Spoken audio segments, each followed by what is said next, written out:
খুব সাধারণ উপকরণে ঘরোয়া মশলায় আজকে আমি চিকেন কাবাব করে দেখাবো। অনেকের বাড়িতেই সলিড মাংস আসলে সেগুলো ফ্রিজে জমেই থাকে, কোনো ব্যবহার হয় না। আর আমি বরং উল্টো, বাজার থেকে সলিড মাংসটাই বেশি কেনা হয় আমার, কেননা এই কাবাবটা আমার খুব পছন্দের। একটা মিক্সারের জারে আমি 300 গ্রাম মতো সলিড চিকেন একদম ছোটো ছোটো টুকরো করে কেটে নিয়েছি। 8-10টা মতো রসুনের কোয়া দিয়েছি, 5টা কাঁচা লঙ্কা, আর দিয়েছি 1 টিস্পুন গোলমরিচ, স্বাদ মতো লবণ।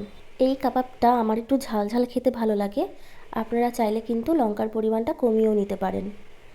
মিহি করে পেস্ট করে নিয়ে চলে এসেছি। একটা বাটিতে ঢেলে নিলাম, দিয়ে দিলাম একটা মিডিয়াম সাইজের পেঁয়াজ কুচি। পেঁয়াজটা কিন্তু মিহি করে কোচাতে হবে, তাহলে খেতে ভালো লাগবে। 1/4 টিস্পুন দিয়ে দিলাম গরম মশলার গুঁড়ো, 1/2 টিস্পুন ধনে গুঁড়ো, 1/2 টিস্পুন চিলি ফ্লেক্স, আর 1 টিস্পুন মতো ঘি। ঘিয়ের পরিবর্তে আপনারা সাদা তেল, সর্ষের তেল অথবা বাটার যে কোনো একটা ইউজ করতে পারবেন। তেলের জন্য কিন্তু কাবাবের টেস্টের কোনো পার্থক্য হয় না। এটা ব্যবহার করার একমাত্র উদ্দেশ্য হলো কাবাবটাকে জুসি করা। ভালো করে মেখে নিয়েছি, এবার কাবাবের শেপ দিয়ে নেব। কিছুটা চিকেনের মিশ্রণ আমি নিয়ে নিচ্ছি, এবার হাতের মধ্যে রেখে ভালো করে চেপে চেপে গোল করে নিতে হবে। যেহেতু এখানে আমি পেঁয়াজ কুচি ব্যবহার করেছি, চিকেনের মণ্ডগুলো কিন্তু একটু ফেটে ফেটে যেতে পারে, তো একটু চেপে চেপে যদি শেপ দেওয়া হয় তাহলে কিন্তু ফাটবে না। দু হাতের তালুর মাঝে রেখে একটু চাপ দিলেই কিন্তু কাবাবের শেপ নিয়ে নেবে। আরও একটা করে আমি দেখিয়ে দিচ্ছি। একটু চেপে চেপে করলে কিন্তু কোনো অসুবিধাই হবে না। যেহেতু এখানে আমি কাঁচা চিকেন ব্যবহার করেছি, মানে চিকেনের পেস্ট করে নিয়েছি, এই জন্য বাইন্ডিংয়ের জন্য আমি আলাদা করে কোনো কিছু ব্যবহার করিনি। কিন্তু আপনারা চাইলে কর্নফ্লাওয়ার অথবা ময়দা খুব সামান্য পরিমাণে ব্যবহার করতে পারেন।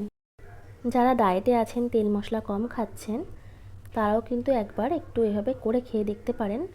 শুধু ফ্রাইয়ের সময় তেলটা কম দেবেন। সমস্ত কাবাবগুলো তৈরি করা হয়ে গেছে, এবার শ্যালো ফ্রাই করে নেব। ডিপ ফ্রাই করার প্রয়োজন নেই, এর জন্য আমি 2 টেবিল স্পুন মতো সাদা তেল দিয়ে দিলাম একটা তাওয়াতে। এবার ভালো করে তাওয়াতে তেলটা লাগিয়ে নিলাম। এবার এক এক করে কাবাবগুলো দিয়ে দেব।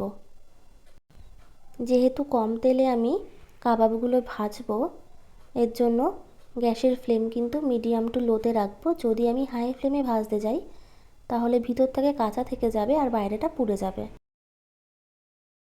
2 মিনিট মতো এক সাইড ভেজে নেওয়া হয়েছে, এবার আমি উল্টে দিলাম। প্রত্যেকটা কাবাব একে একে উল্টে দিচ্ছি। এরপর এই সাইডটা আরও 2 মিনিট মতো ভেজে নেব। সাদা তেলের পরিবর্তে আপনারা চাইলে ঘি অথবা বাটারে কিন্তু এই কাবাবগুলো ফ্রাই করে নিতে পারেন, তাহলে খেতে আরও ভালো হবে। দুপাশই প্রায় 2 মিনিট করে করে ভেজে নিয়েছি।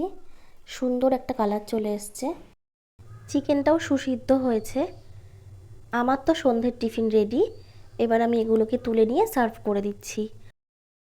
বাচ্চারা সলিড চিকেন খেতে চায় না অথবা চিকেনই খেতে চায় না, তাদেরকে কিন্তু এভাবে করে দিয়ে দেখতে পারেন। দেখুন, ভেঙে দেখাই একটা, কতটা লোভনীয় হয়েছে দেখতে। গ্রিন চাটনির সাথে সার্ভ করতে পারেন। আমি তো এমনি এমনি খেয়ে নিই, কখনো কখনো ভাতের সাথেও খাই। গরম ভাতে একটু শুকনো লঙ্কা ভাজা ডলে নিয়ে আমার তো দারুণ লাগে। আপনারাও একবার ট্রাই করে দেখতে পারেন। রেসিপিটি বাড়িতে ট্রাই করে অবশ্যই আমাকে জানাবেন কেমন লাগলো। আপনাদের মতামত জানতে পারলে আমার খুব ভালো লাগবে।